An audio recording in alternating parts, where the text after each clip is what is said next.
Buongiorno amigos y amigas del Círculo, un día más aquí en el Círculo de Bellas Artes. Tenemos un espacio reservado a grandes entrevistas y también a grandes titulares que, como sabéis, muchas veces no son especialmente bonitos, más bien lo contrario. Algunos días como hoy, de hecho, ¿os acordáis? El 23 de enero, Milei en Davos, con estas bestialidades que dijo frente a un auditorio de mandatarios de muchísimos estados y muchísima gente importante, entre los cuales muchos empresarios, directivos, entre los mayores del mundo. Prácticamente comparó, ligó la homosexualidad directamente a la pederastia. Es decir, que nos llamó a todos los gays, a todos los homosexuales, pederastas potenciales. Lo más tremendo de lo que pasó ese día en Davos no fue tanto las bestialidades que dijo Milei, cuanto el atronador silencio que vivimos todos, que vivieron todos ahí. Incomprensible.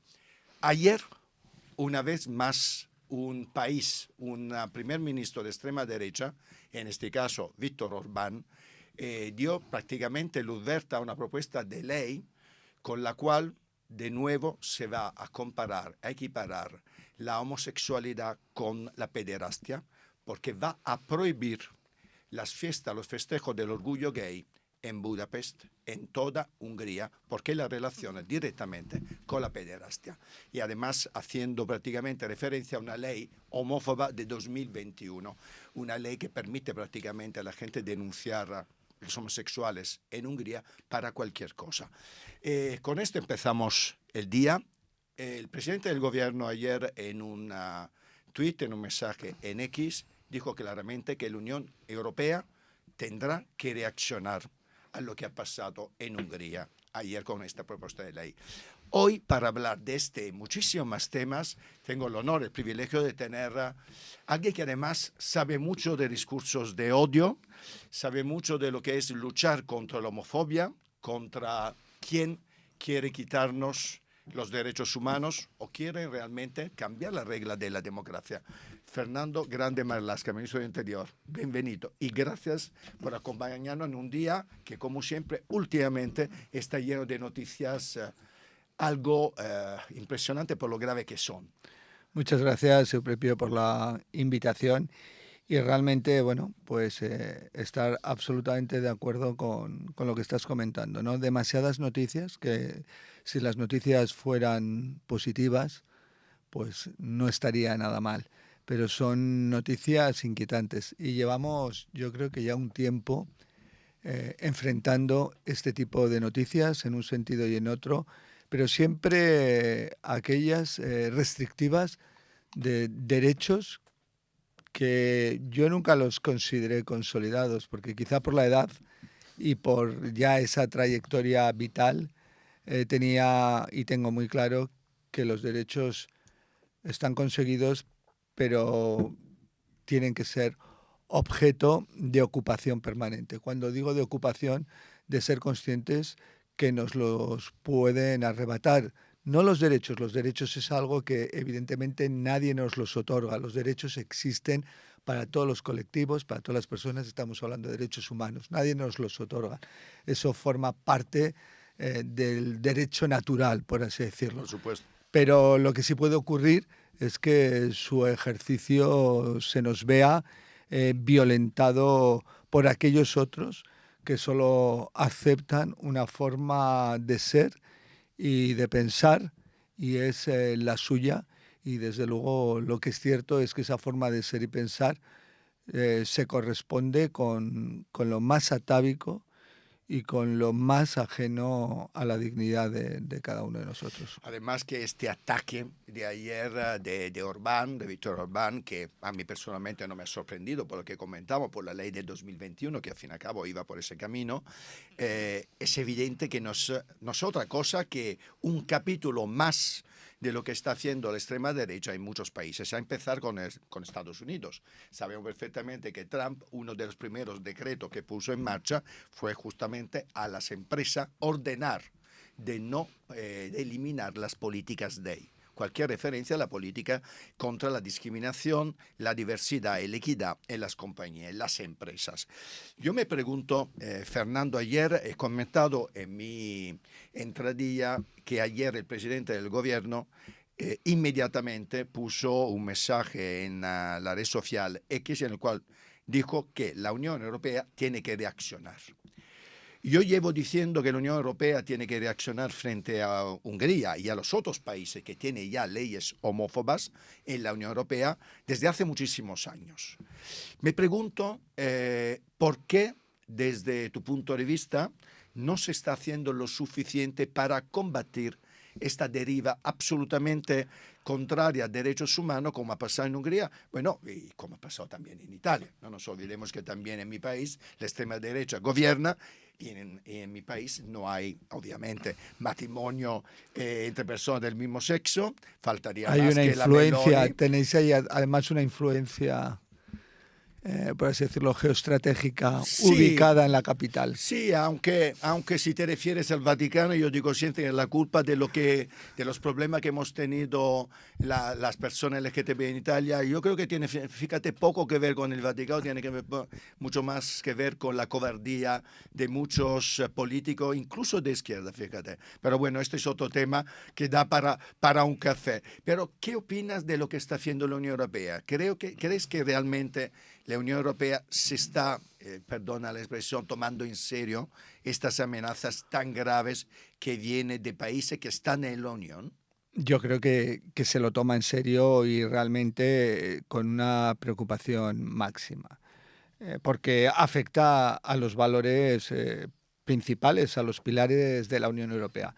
No podemos olvidar el Tratado de la Unión y perdonarme que sea igual un poco soberbio, pero los artículos 2 y 6 donde definen realmente cuáles son esos valores, ¿no? Que es el Estado de Derecho, la democracia, el respeto a la individualidad, a la dignidad humana. Esos son los valores de la Unión Europea y la Unión Europea se los toma en serio, pero eso no quiere decir que ante una realidad concreta en distintos países de la Unión Europea, somos 27 países. Hay que reconocer que con unas culturas, aunque todos europeos, razonablemente distintas y con unas trayectorias vitales y políticas muy recientes, también no suficientemente uniformes. Hay que ser también realistas y hubo unos hechos concretos que determinaron y quizá exigieron la ampliación de la Unión Europea en términos distintos a lo que había sido originariamente.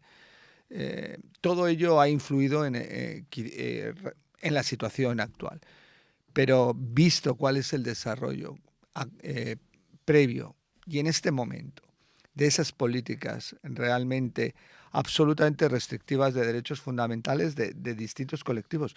Primero de las mujeres. Siempre Por supuesto, las mujeres es el primer objetivo por supuesto. de las políticas autoritarias y de las políticas, vamos a decir, cerca del fascismo. Y después el resto de colectivos que se manifiestan por una diversidad enriquecedora, a mi forma de ver, y por una diversidad que es una manifestación de la realidad de cada uno de nosotros. Les ofende esa diversidad a los del pensamiento único. Ya hemos llegado a unos niveles preocupantes. Hablabas actualmente de Estados Unidos, las empresas, por así decirlo, para contratar el que no tuvieran planes de diversidad, de reconocimiento de la diversidad, de igualdad dentro de sus círculos, pero también en el ejército no podemos olvidar también las personas trans, también, Efectivamente. te quiero decir, también ausentes, etcétera, o privadas de la posibilidad de su desarrollo personal en determinados ámbitos, como es el de las Fuerzas Armadas. Y en Europa has dado el ejemplo y siento tener que decirlo, pero para mí es máxima preocupación lo de acontecido en el día de ayer y esa enmienda a la ley para, como has referido al principio, la prohibición de cualquier manifestación del orgullo por ese concepto, además ese concepto por el bien de los menores, ¿no? Efectivamente. Que creo Sí. que les ocupa poco y siempre bajo esos principios atávicos, ¿no? De, como también has subrayado, de equiparar homosexualidad a pedofilia, ¿no? Sí, que además es evidentemente una batalla cultural desde el punto de vista que se hace desde la hipocresía, ¿no? Últimamente, justamente a raíz de lo que ha pasado ayer, hoy se ha vuelto a quitar el polvo a esa noticia, a ese escándalo que pasó en Bruselas hace unos años cuando pillaron a un europarlamentario húngaro en una orgía de 40 personas, una orgía, por cierto, homosexual, un señor que es homófobo aparentemente, ideológicamente. Pero nos quedamos un poco en Estados Unidos. Tenemos el 20 de enero tomó posesión un presidente, nos guste o no. A mí me gusta poco el señor Trump, pero ha sido votado por el 51% de americanos, democráticamente. Pero es una realidad que una de las bazas que ha utilizado Trump y por supuesto sus escuderos, entre los cuales Elon Musk, han sido las mentiras. Es decir, las mentiras no es que se hayan utilizado de forma anecdótica en las campañas electorales, en la campaña electoral del señor Trump, se ha utilizado de una forma casi como estrategia política. Es decir, realmente la mentira se ha vuelto un instrumento de campaña electoral del país que se supone era, digo era porque creo que ya no lo es, el país más democrático o un emblema de la democracia en el mundo. La mentira se ha vuelto un instrumento de poder y parece de forma absolutamente impune. En Estados Unidos, bueno, y lo vamos viendo también en España, lo vamos viendo también en Europa. Un uso, además, realmente reaccionario de la mentira, en política, en la comunicación, etcétera. ¿Qué opinión tienes del uso de la mentira, de las fake news y cómo se puede luchar contra ello? Sé que es una pregunta enorme, de difícil respuesta, pero creo que desde tu ministerio probablemente no hay ningún sitio mejor para poder abordar y seguro que estáis abordando este tema. Por supuesto, lo estamos abordando desde el Ministerio y desde el propio Gobierno y dentro también de la propia Estrategia de Seguridad Nacional que se aprobó por el Consejo de Seguridad Nacional en el año 21 y en distintos planes. El elemento de la mentira a la que haces referencia, elevada a valor absoluto, la mentira, la falsedad, la fake news, naturalmente que lo podemos todo encasillar o clasificar dentro de la desinformación, pues ese objeto de una preocupación máxima y unas medidas para poder contrarrestar esa desinformación, ese bulo, esa mentira. Y en ello trabajamos en todos los ámbitos porque es naturalmente concebida como dentro de esas amenazas híbridas, plurales, de distinta naturaleza, pues una de ellas es la desinformación. Y en ese sentido tenemos distintos protocolos de actuación, pero a nivel, vuelvo a decir, de la Administración General del Estado, de los distintos ministerios y siendo conscientes de su alcance y de los efectos perniciosos para una convivencia dentro de lo que debe ser una democracia. Se debería prohibir. Es decir, yo a veces, especialmente cuando estamos en campaña electoral o en pre-campaña electoral, bueno, se han dicho muchas mentiras. Muchas veces se utiliza la mentira. Desde tu punto de vista, ¿debería haber consecuencias penales Debería en el haber, uso de la mentira cuando realmente nos estamos jugando unas elecciones, etcétera? Además, sabes perfectamente, y luego hablamos también de otra enmienda del Partido Popular en Europa, que los hackers han trabajado para desestabilizar elecciones, incluso para influir negativamente o por donde querían los hackers en muchas elecciones, entre las cuales la americana, se hablaba también del Brexit, etcétera, lo hemos ¿no? visto en Rumanía En Rumanía, efectivamente, recientemente. recientemente. Nosotros dentro del TAN que la oposición, la derecha y la extrema derecha pues ha puesto en solfa, ¿no? El plan de acción para la democracia, para realmente adoptar esas medidas en los distintos ámbitos para consolidar realmente el Estado de Derecho ante esa preocupación por distintos ataques y de distinta naturaleza, pues uno de ellos es la ley de régimen general electoral.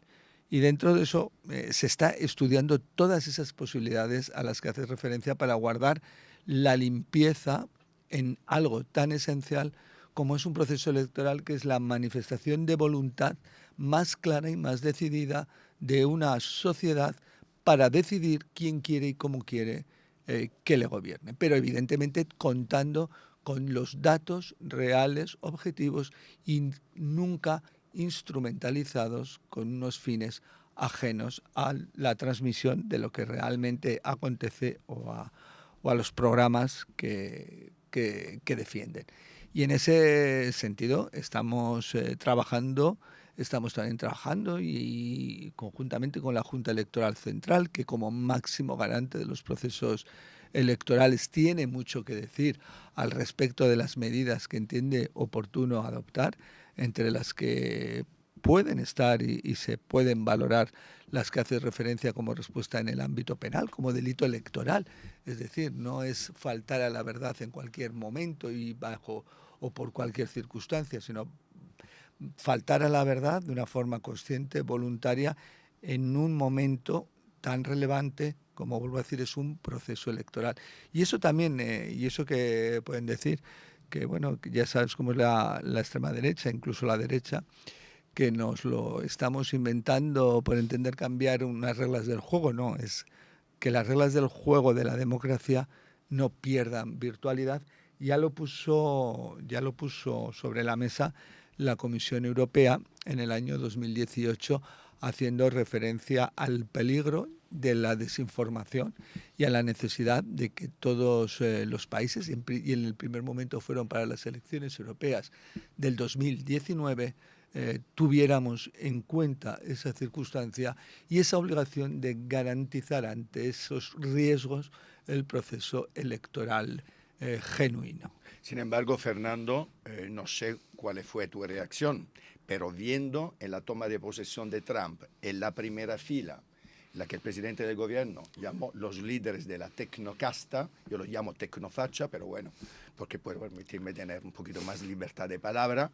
Bueno, los líderes de la tecnocasta estaba el presidente fundador de Google, estaba por supuesto Elon Musk, que no sé si es el vicepresidente o el presidente de hecho en Estados Unidos, luego estaba el presidente de Meta, ex Facebook, etcétera. ¿Quién más estaba? Quiero decir que estaban prácticamente los líderes de las grandes tecnológicas que en realidad deberían evitar la desinformación y deberían preocuparse de la información. Y sin embargo que están quitando los filtros, están en contra de los filtros que nos permitan lo que justamente la Unión Europea ya en 2018-19 estaba intentando evitar.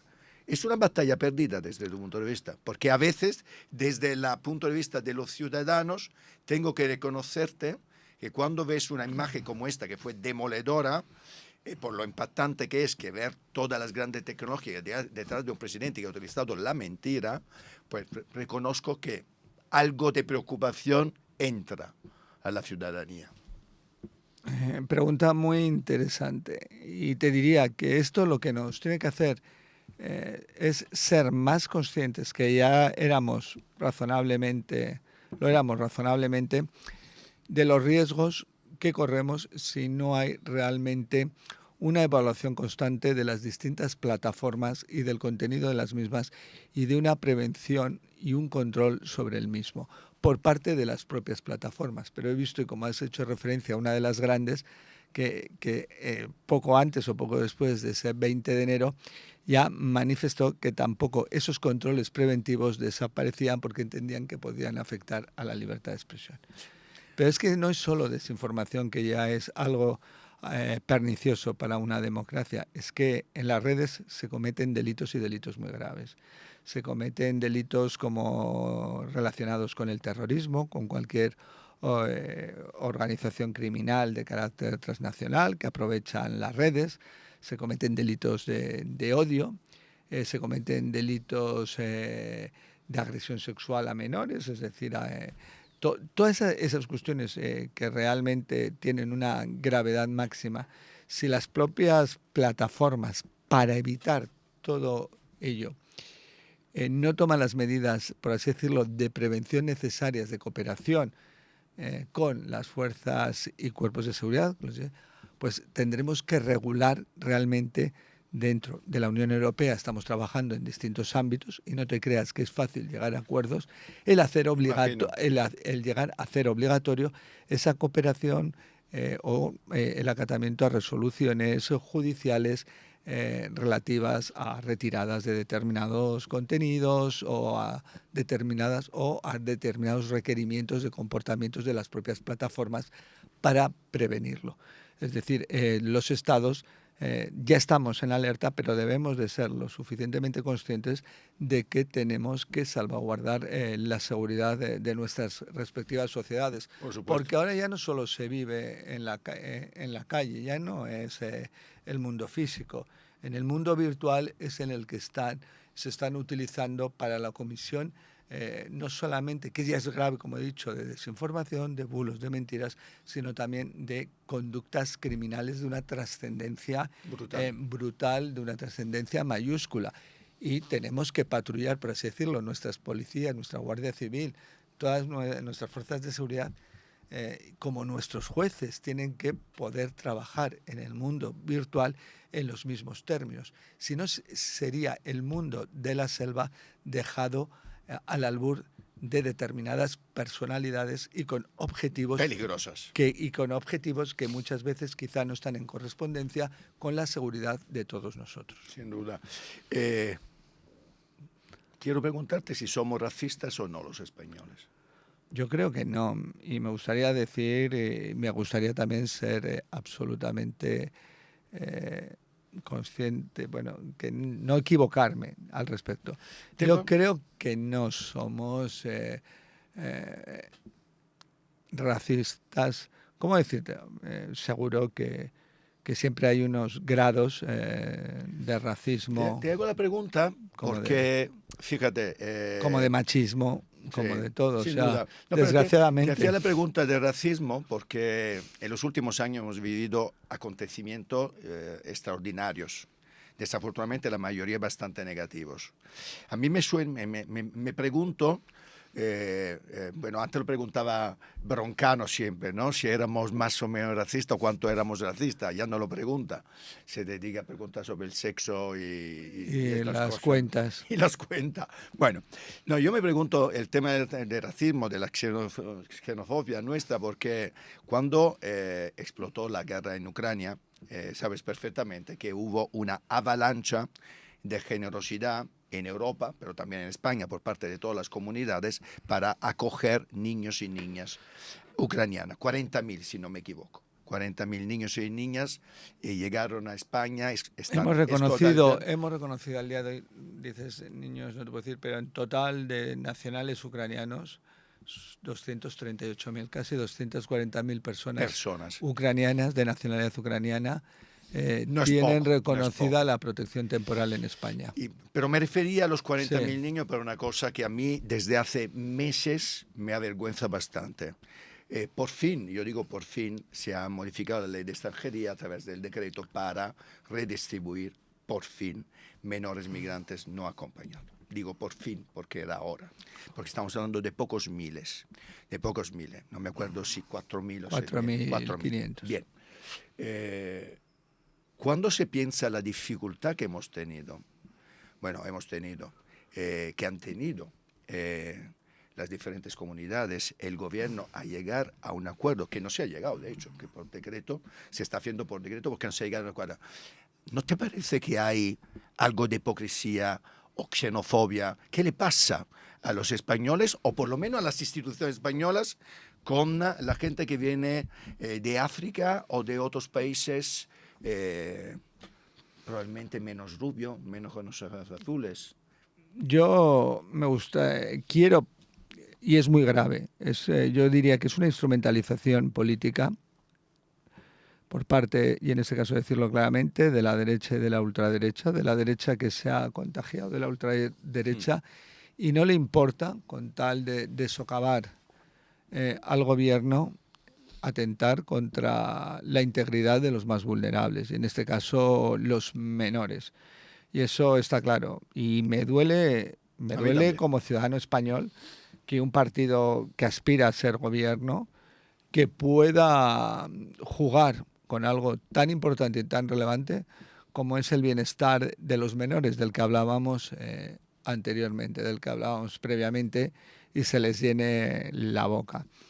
Yo creo, y no me gusta poner nombres de ese partido encima de la mesa, pero yo creo que el presidente de Ceuta ha sido siempre muy discreto. Yo, siendo de otro partido político, he de decir que le considero un político de Estado, un político que sabe lo que tiene entre manos, quizá porque sabe cuál es la realidad de Ceuta, cuál es La vive la día a situación, día. la vive día a día y sabe cuáles son las razones más importantes y más relevantes y cómo se tienen que materializar, y sobre todo cuando afecta, como en este caso, a los más vulnerables.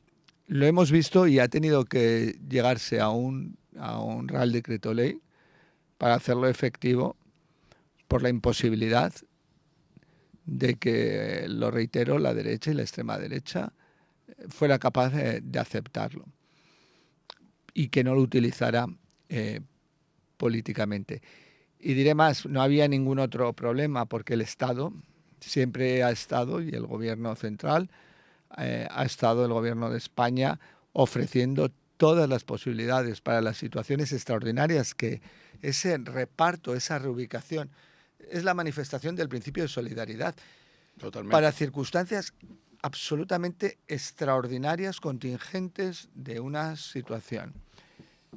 Y siempre ha estado el gobierno central poniendo a disposición todos los medios que fueran necesarios para completar las competencias del resto de las comunidades autónomas. Es decir, no era una desatención, sino todo lo contrario. El gobierno central era el primer implicado, y siempre lo ha manifestado, en poner esos medios. Mira, ha pasado un año y el gobierno ya ha tenido que dictar un Real Decreto Ley que es por razones de extraordinaria necesidad y urgencia.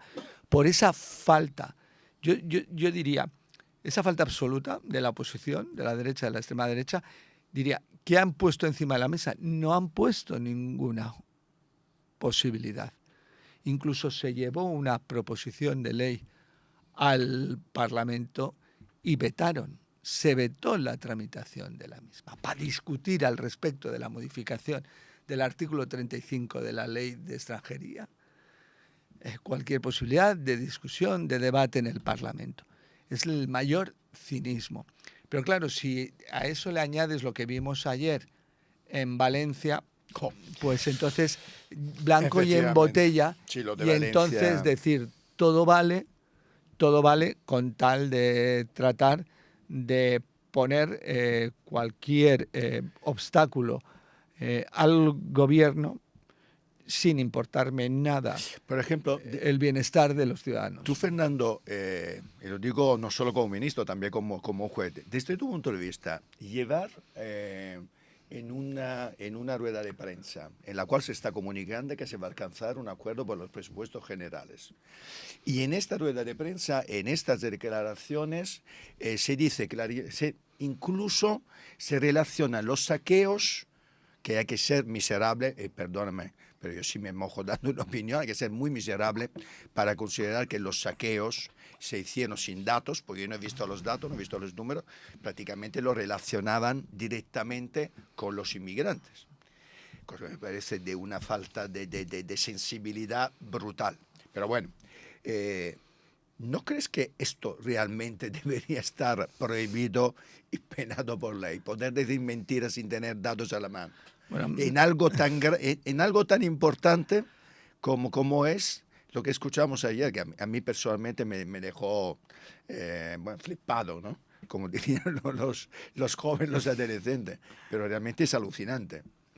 Además, contraproducente a nivel político. Ya no voy a entrar si le va a favorecer o no al Partido Popular, pero es que a mí me pareció... A ver, a mí me pareció de una gravedad manifiesta. pero yo no quiero tampoco penalizar todo. Quizá como Sí, juez y yo como me caliento un penalista, yo creo que el derecho penal tiene que es Ya. y debe seguir siendo la última Mira que soy ratio. abogado, pero soy un poco ortodoxo Ya, como la última abogado. ratio ante aquellas conductas que no se amparan en la ley suficientemente, ¿no?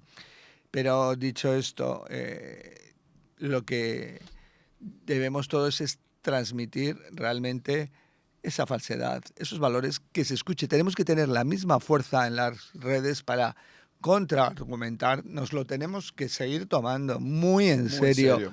para contraargumentar con la misma fuerza y decir esa falsedad, porque es que encima no se corresponde. En los días posteriores al trágico 29 de octubre, lo que son los índices de criminalidad en la zona cero, por decirlo, de la tragedia, los índices de criminalidad descendieron.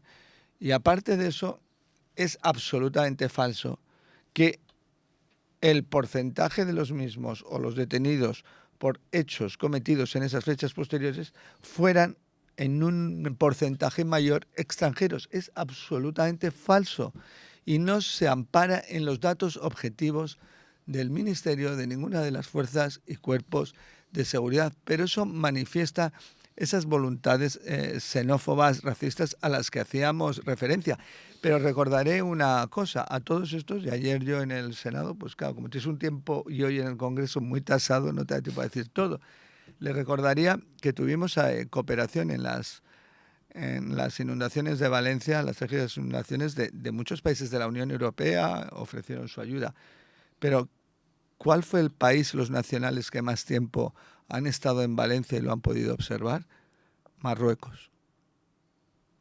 Les diría, miren, dejen, porque además he dicho Marruecos porque normalmente esta derecha y esta ultraderecha están mirando a este país de una forma absolutamente que no entiendo, cuando es un socio importantísimo, relevante, un colaborador muy fiable, y buena prueba de ello es, me remito a cuál fue su respuesta en las inundaciones de Valencia, parecida a la que tuvimos nosotros con el terremoto en Marrakech, en Marruecos, cerca de Marrakech, en la zona del Atlas. Efectivamente.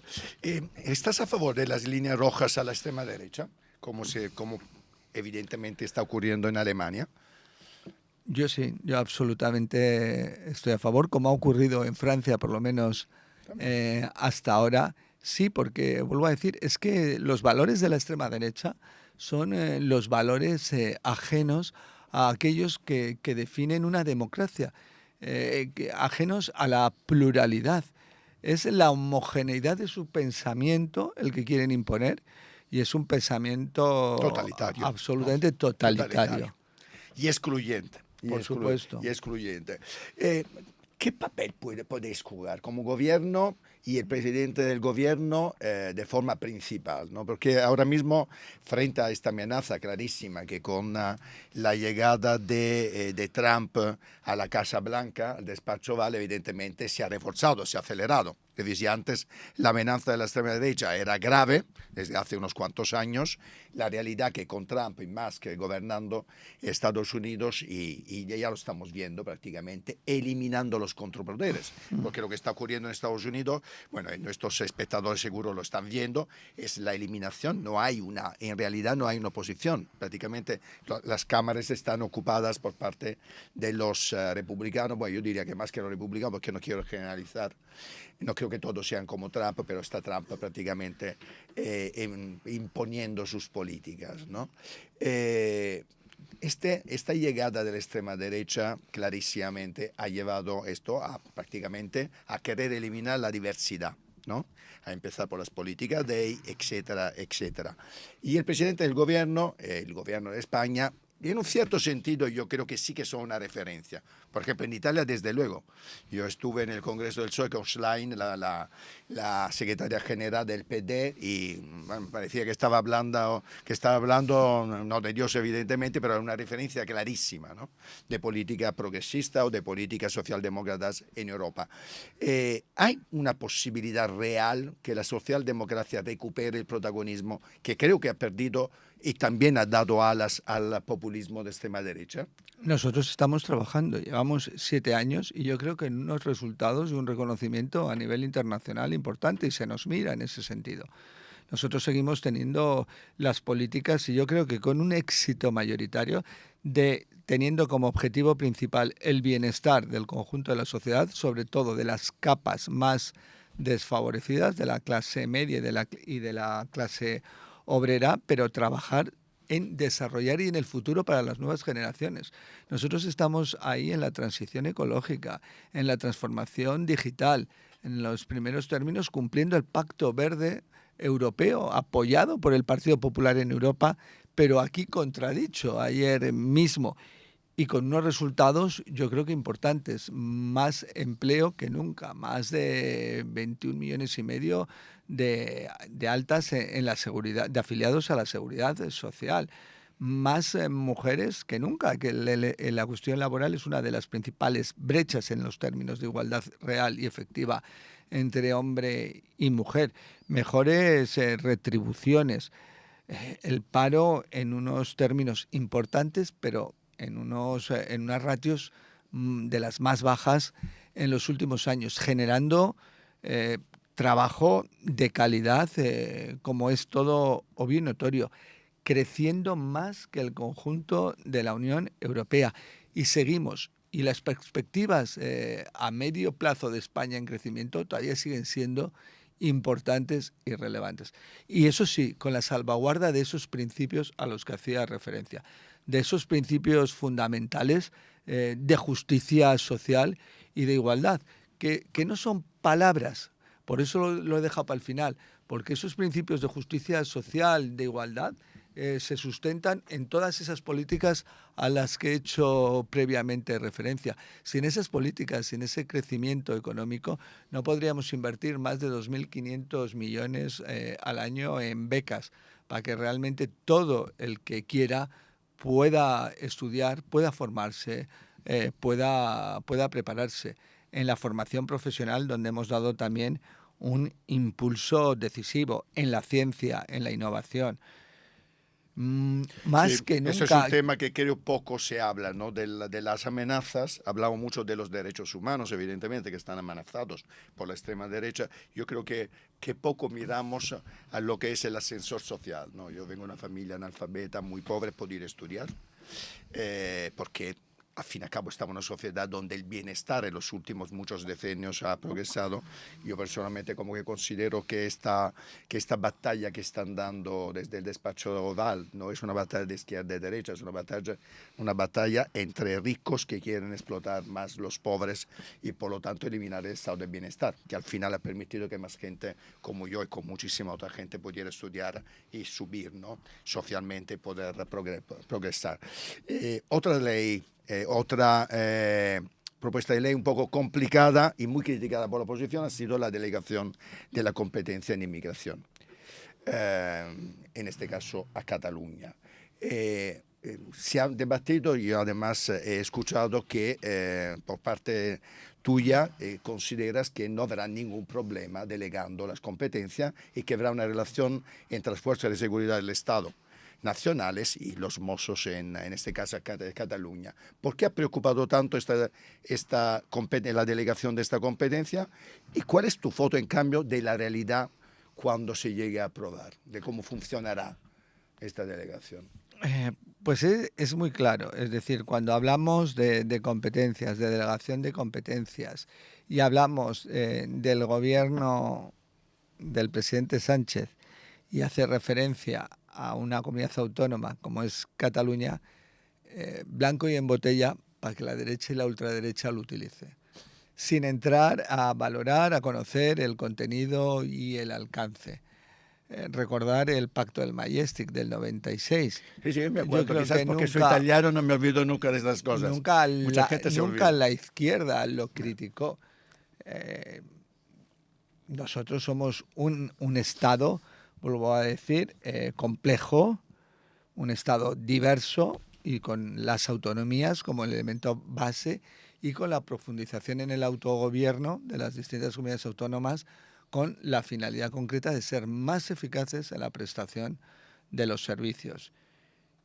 Hay competencias que son exclusivas del Estado y que están recogidas, ya que tanto lo habrá oído la gente, en el 149 de la Constitución. Pero hay la posibilidad de que facultades concretas de esas competencias sean delegadas a las comunidades autónomas, 152 de la Constitución. Vuelvo a decir, facultades concretas de esas competencias. Y que sean delegadas bajo el control y el cumplimiento que se cumple la legislación estatal en la gestión de esas facultades que son delegadas. Como he dicho siempre, la migración es una cuestión muy amplia. La migración no solamente es la migración irregular, es decir, los que llegan de una forma no legal, permitirme que reitere, a nuestro país, como es las llegadas vía cayuco o en otro ámbito, vía también aérea, etcétera. Hay muy amplias que son las residencias de larga duración, de corta duración, para estudiantes, largas estancias, la contratación en origen, es decir, cuando se necesita, se observa que para el desarrollo económico, teniendo en cuenta los distintos sectores, pues se necesita unos profesionales, mano de obra de determinadas características y donde realmente puede, por así decirlo, captarse ese talento. Bueno, todo eso que es tan amplio, evidentemente, forma parte de las delegaciones de esas facultades que esta proposición de ley tiene y que me gustaría que se debatiera razonablemente ahora en el ámbito legislativo con esta proposición presentada por dos grupos parlamentarios, ¿Tienes socialista esperanza y que se haga? Pero ahí no está, vuelvo a decir, ni el control de fronteras, lo he dicho mil veces. ¿Eres optimista? Ni los flujos migratorios irregulares. Yo no soy optimista de que el debate sea calmado y serio, porque se verá y se observará clara y evidentemente que está dentro del marco de la Constitución. No, porque ya has visto y has observado que yo he sido objeto de preguntas, de interpelaciones, también el presidente, otros ministros durante estas dos últimas semanas, y como siempre, falsedades dichas sin ningún tipo de problema a decir falsedades. Yo reiterando, oiga, por favor, dígame, refiérame a algún artículo de esa proposición de ley que sustente lo que usted está diciendo y podemos estar el tiempo que quiera y lo podemos debatir. Y no se han sacado Nunca, artículos. y hemos dado, quiero decir, semanas y tiempos.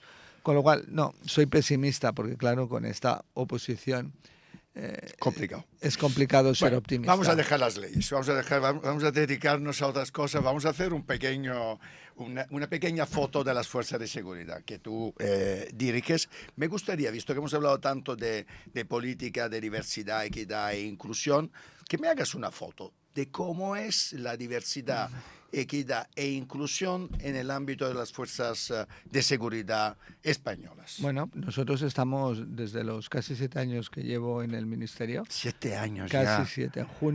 El 7 de junio, si el presidente me mantiene como ministro en ese momento, será en un ministerio años. Como el Ministerio del Interior tiene que ser premiado. Dura 7 años, porque fácil no es. Vale, recuérdaselo al presidente cuando le veas. Cuando le vea se lo digo. No, pero dejando esa broma, para mí ya el hecho de tener su respaldo y como ministro del Interior ya es la recompensa, ¿no? Alguno dirá que pelota, pero es la verdad. Pero dicho esto, hemos realizado todas, y estamos en ello, todas las políticas de igualdad y diversidad, fomentando que la mujer, vea cada vez más atractivo y tomando las medidas necesarias, tanto el entrar en policía como en guardia civil. Todavía estamos en parámetros bajos, quiero decir, pero hemos ya incrementado un 5% en estos últimos años, en estos 7 años, pero todavía estamos en un 20% aproximadamente en Policía Nacional y un 14% en Guardia Civil de la presencia de la mujer. Pero es cierto que en los últimos, con estas políticas, en las últimas promociones, pues en lo que es la básica, es decir, entran entre un 30 y un 31% son mujeres, y en lo que es la ejecutiva, es decir, ahí están casi en un 40%. Con lo cual, pero todavía yo quiero ir más rápido, quiero avanzar más rápido. Y luego, evidentemente, en materia de diversidad, etcétera, pues hemos desarrollado unidades específicas tanto en policía como en Guardia Civil, con protocolos internos, obviamente, para garantizar esa diversidad y hacer, sin duda alguna, también frente a cualquier tipo de comportamiento. Están funcionando discriminatorio al respecto. Y sobre todo integrando todas esas políticas de igualdad y de diversidad en todo el ámbito de la formación. Porque yo siempre he sido muy consciente, antes desde el Poder Judicial y también la formación del Poder Judicial, que están muy bien los cursos, por así decirlo, específicos en materia de igualdad, diversidad, pero es que siempre van los mismos o las mismas, es decir, los convencidos. Y claro, yo ya para eso no me valen. Entonces, esto es para dar un ejemplo, estamos poniendo también dentro de la formación, se hable de lo que se hable, también una parte en concreta de igualdad, de diversidad, para que incluso el que no quiera oírle o no le resulte, lo oiga. Y quizá así vayamos realmente introduciendo esos valores. Y desde el punto de vista pero bueno, pero os vuelvo a decir, tenemos unas fuerzas y cuerpos de seguridad del Estado absolutamente cómplices con la igualdad, con la diversidad, es decir, que no cuesta nada instaurar esos procesos dentro de la formación, que están absolutamente empáticos con todas las políticas en materia de violencia de género, en materia de las violencias sexuales, en materia de delitos de odio. Es decir, tenemos unas fuerzas y grupos de seguridad sensibles a cualquier conducta atentatoria de los derechos fundamentales. Socialmente, ¿tú crees que España ha cambiado mucho? Tú en tu biografía escribiste que el hecho de declararte o de decir claramente que eras homosexual te causó distanciamiento de tu familia. Y yo sinceramente veo todavía muchos sitios en España donde sigue pasando lo mismo que te pasó a ti y que ha pasado a mucha gente cercana.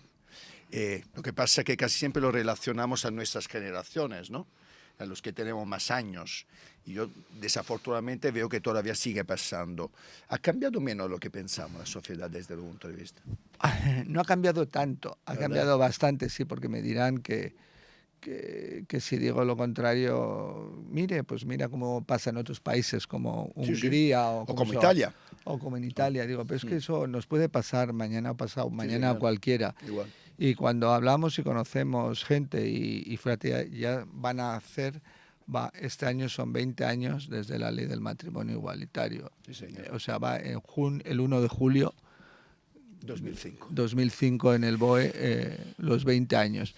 Y yo creo que la realidad no ha cambiado tanto como parece.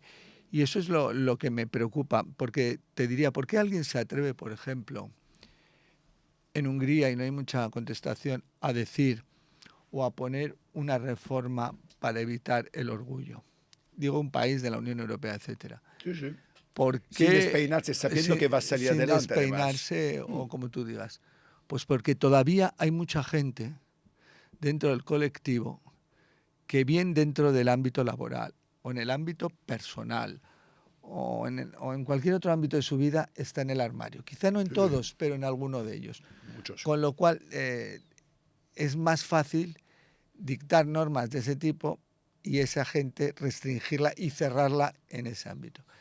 Si hubiera un desarrollo mayor, si realmente hubiera una apertura, por así decirlo, de todo el colectivo, si hubiéramos avanzado, creo que sería más difícil que alguien se atreviera. Es que se atreviera a proponer muchísimo medidas de ese tipo. Por eso tenemos que ser más activos, Yo en ese sentido Seguir sí que digo, luchando, hay que seguir ser luchando, activista. Yo, sin duda. cuando miran, y seguro que me critican por decir esto, pero creo que hay que ser activista y teniendo en cuenta estas intenciones que pueden llegar aquí Hmm. en breve. Perdón, Sí, se sí, han retirado sí. leyes a nivel autonómico. Extremadura. Vuelvo a decir, Extremadura. y Madrid. Extremadura. Y Madrid también se Extremadura. retiró Que por una cierto, ley. me gusta, perdón si te interrumpo, Fernando, No, pero es pero que es que no puedo no preguntarte por una cosa que he leído, la declaración de la presidenta de Extremadura, Guardiola, que yo entiendo que no es ni homófoba, ni muchísimo menos, lo saben perfectamente, pero a mí no me entra en la cabeza aprobar algo, tú como partido además principal de esa coalición, con la cual no estás de acuerdo, que tiene que ver con los derechos humanos. Es decir, no entiendo aprobar algo, una enmienda a una ley o una abrogación de la ley, diciendo que tú no estás absolutamente de acuerdo, como que tienes que hacerlo. Cuando estamos hablando de derechos humanos, es que a mí casi me lamento mucho más que se diga que tú no estás de acuerdo que lo autorices. totalmente de acuerdo. No puedo Madre decir, mía, es que yo... no puedo decir, no puedo decir otra cosa. En valores y en valores tan importantes, yo creo que nadie puede claudicar ni por ningún tipo de razón. Si claudicas en eso que conforman tus valores y que no solo son tus valores, son derechos humanos. Son derechos humanos fundamentales. En ese sentido, quiere decir que puedes claudicar ante cualquier otra circunstancia. Sí, por lo tanto, activismo. De hecho, luego te dejaré un minuto de oro. Te dejo un poco preparártelo, porque aquí siempre dejamos un minuto de oro. Es que el problema, como está comentando Fernando, es que en estos países, e incluyo incluso el mío, incluso la extrema derecha italiana, el problema, y por esto es tan grave que eliminen las fiestas del orgullo gay en Budapest, ellos en realidad no le importa con quién te acuestas. Lo que menos le importa a un ruso, a un húngaro, a una persona de extrema derecha italiana, no es si tú, perdona porque follas o no con un tío, una tía, con quien te da la gana. De verdad, y esto lo he vivido en estos países. Lo único que le importa es que estés en el armario. De verdad. Yo la última vez que estuve en Rusia, es curioso, y empecé a hablar con gente, no solo gay, con otra gente, y te lo decían clarísimamente, que a ellos lo que les importa es que estés en el armario, que no pasa nada que tú en tu casa hagas lo que te da la gana, pero es importante que no te cases, que si estás con alguien, si estás emparejado, que no lo digas. Eso si quieres tener amante, una doble vida, 3 vidas, 4 vidas diferentes, es que le da igual. Lo importante es que tú evidentemente no das ninguna demostración de cariño y, en fin, horrible. No, horrible. Pero eso es lo que hemos dicho, esa es la pura hipocresía y sobre todo el querer controlar a las personas bajo tu prisma, Sí. Que nadie pueda atreverse a pensar y a vivir por sí mismo, que eso era la ilustración, ¿no? Sí, señor. Eso es fundamental y esencial, porque así la vas a tener siempre controlada y sometida. Por cierto, Fernando, es que yo he estado, espero haber estado concentrado en la entrevista, pero claro, de vez en cuando se me veía la vista a tus calcetines. A ver, me lo puedes enseñar un poquito, pero especialmente tiene que decirme qué quiere decir. Oye, eso es una maravilla, ¿eh? Pero tiene un significado. Tiene un significado y por eso todavía son más importantes, yo creo que para todos nosotros. Mira, el 21 de marzo es el día del síndrome de Down.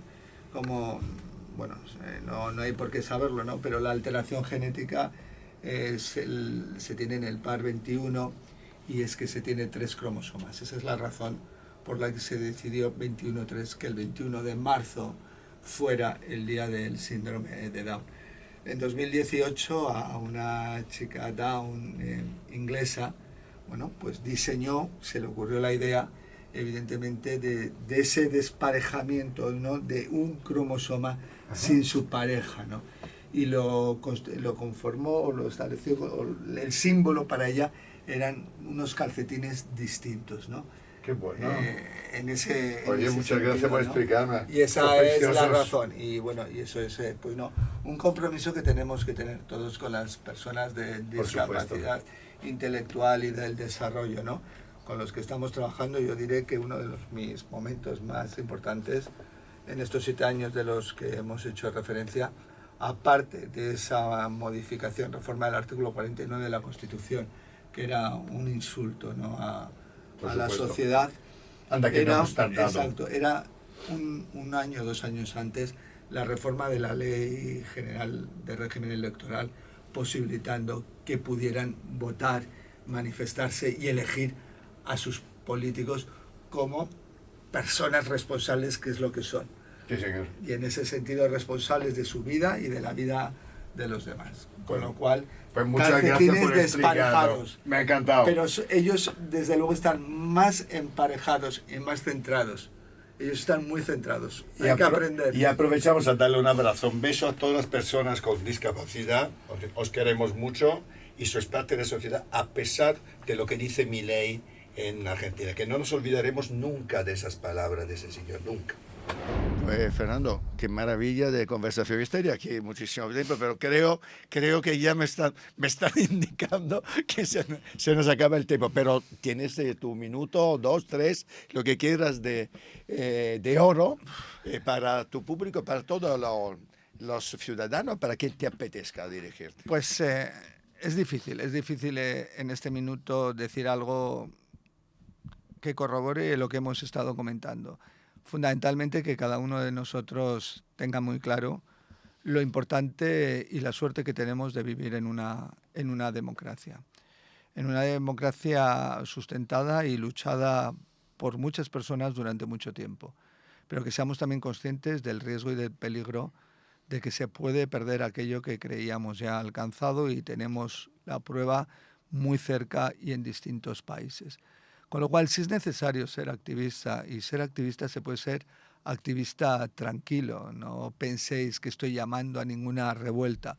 Estoy llamando a la revuelta interior de cada uno de nosotros para atrevernos a ser como queremos ser, porque así vamos a ser mejores, vamos a poder ayudar y nos vamos a poder ayudar a nosotros mismos, que es la mejor forma de intentar ser felices. Así que a seguir luchando todos. Y yo, y ahora ya cambiando de tercio, como ministro del Interior, antes hablaba como Fernando Grande Marlaska, como ministro del Interior, y ya me he pasado el minuto, pero mi compromiso real y efectivo con hacer que los derechos y las libertades de todos nosotros sean reales y efectivos, y confiar en que todas nuestras fuerzas y cuerpos de seguridad del Estado, porque así lo son nuestros principales garantes. Pero vuelvo a decir, ser activos, muy activistas, mejor dicho, activistas con tranquilidad, porque los derechos, y esto es una obviedad, debemos de intentar que no sean sustraídos por aquellos que solo buscan el pensamiento único y la manipulación de todos nosotros. Pues muchas gracias, Fernando, por tu visita. Muchas gracias a vosotros. Bueno, después de esta fantástica entrevista con Fernando Grande Marlaska, que yo creo que le hemos conocido un poco más, porque a veces las entrevistas que los políticos dan en los medios tradicionales creo que se quedan siempre cortitos, porque la actualidad reina. Y yo creo que hoy hemos conocido mucho más cosas, creo. A mí por lo menos me ha gustado mucho y ha sido un placer conversar sobre tantos temas. Pero de todos los temas que hemos hablado, muchos han sido internacionales. Y si hay un experto en geopolítica y en todo lo que pasa en el mundo, lo bueno y lo malo, esto es Julio Bruno, que nos espera ahí en Londres, en su despacho, que espero que venga pronto a nuestro programa aquí en el Círculo de Bellas Artes. Pero ahora le damos paso. Julio, ¿qué tal? ¿De qué nos vas a hablar hoy?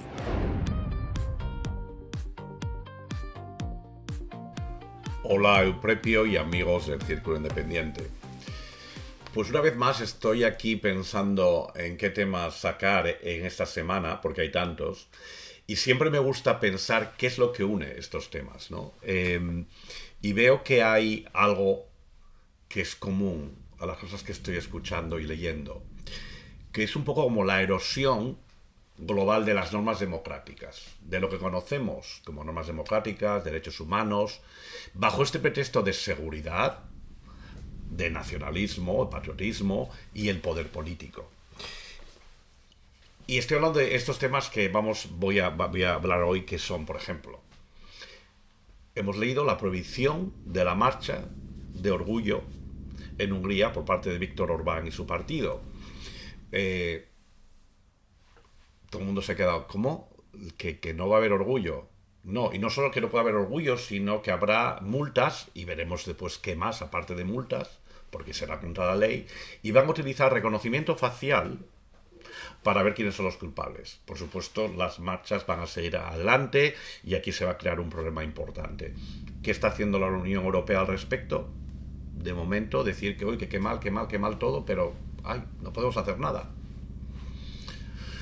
En Estados Unidos, Trump está llamando a procesar a los jueces que le han procesado a él. O sea, utilizar el Departamento de Justicia como su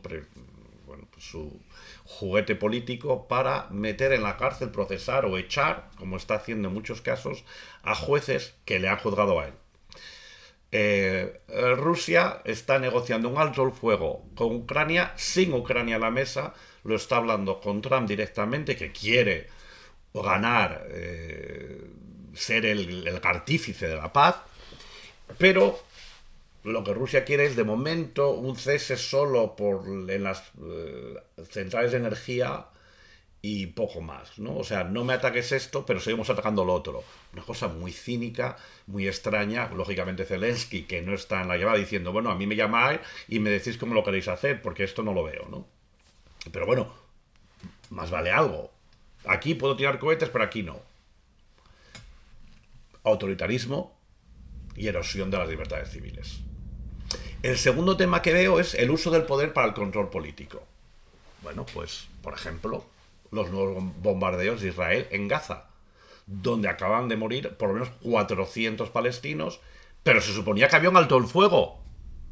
Entonces, en medio de un alto el fuego, de esa tregua, se combate. ¿Por qué? Porque hay amenazas a la seguridad, porque tenemos que hacer esto, porque no nos queda más. Bueno, yo lo que veo es mantener el control político, sigamos hablando de esto, sigamos poniendo el enemigo, en este caso los gazatíes, los palestinos, y mientras tanto nadie habla de lo que está pasando con el gobierno en Israel. Bueno, ya he hablado de Trump y de lo que está haciendo con las instituciones legales, o el enfoque de Putin en Ucrania, que está claro que también es para mantener ese control político y que no se hable en Rusia de todos los demás problemas que tienen, porque es que el régimen de Putin se le cae. Pero mientras estemos en guerra, la gente, pues bueno, pues hablemos de la guerra, ¿no? Entonces, el orden internacional está en una crisis terrible. Entonces, la lucha de la Unión Europea contra esta deriva autoritaria de Hungría, pues yo no la veo. O sea, las instituciones democráticas están fallando a la hora de rendir cuentas a los regímenes, digamos, iliberales. No tienen o no saben o no quieren plantar cara en estas cosas. Estados Unidos ha enfrentado, bueno, no solo con Trump, con Biden también, independencia judicial, la legitimidad electoral que está en cuestión, bueno, en cuestión por parte de Trump y su equipo, y sobre todo la polarización política. Bueno, siguiendo estos patrones los mismos que los estados autoritarios. Y, bueno, pues las acciones de Israel en Gaza, o la agresión, la guerra en Ucrania, la retórica de Trump, pues todo esto parece que guerra, derechos humanos, democracia, está siendo todo reescrito por líderes que ven la diplomacia como una debilidad. Porque habéis escuchado esto del strongman, ¿no? El hombre fuerte. Esto es débil, esto de tener que negociar y hablar, ¿no? Oye, no, si no te gusta esto, pues yo me quedo con Canadá, invado Greenland y Groenlandia, lo que haga falta, ¿no? Total, que tenemos este giro mundial hacia la política de hombre fuerte. Y sí, es hombre fuerte porque es que siempre son hombres. En todos los casos vemos este patrón común, ¿no? Los gobiernos utilizan el sistema legal, lo que les queda del sistema legal, La seguridad nacional, es que esto, como decía Trump, esto es por seguridad nacional. ¿Cómo que yo tengo que tener Groenlandia por seguridad nacional? ¿Por qué? Porque me están atacando desde ahí, que yo sepa, no, ¿verdad? Se ignora la independencia judicial y, bueno, al final el objetivo es el mismo: consolidar el poder a expensas de las normas democráticas y de los derechos humanos. Estamos en un momento de inflexión. El mundo está en ese momento. Desde la Segunda Guerra Mundial, que había un acuerdo, al menos en los países occidentales, de una libertad basada en derechos humanos y en un orden constitucional y gobernanza democrática, eso se está acabando. Y se está desactivando. Yo he hablado ya de la cleptocracia o de la theocracia y tecnocracia en Estados Unidos, de los poderes, digamos, de Musk y sus compañeros, lo que quieren en el mundo, un mundo gobernado por corporaciones, no por países, y parece que esto nos está llevando a esta deriva, donde los derechos, al final, de las personas se pierden y, una vez más, en el caso que hemos oído hoy de Hungría, empiezan por aquí, donde terminan. Estados Unidos ya se empieza a parecer como el cuento de la doncella, ¿no?, de Handmaid's Tale, y los derechos no solo de las minorías, sino de mujeres, de cualquier otro colectivo, están ahora mismo en peligro. ¿Estáis viendo las conexiones? Pues nada, la semana que viene hablaremos más. Muchas gracias y buena suerte.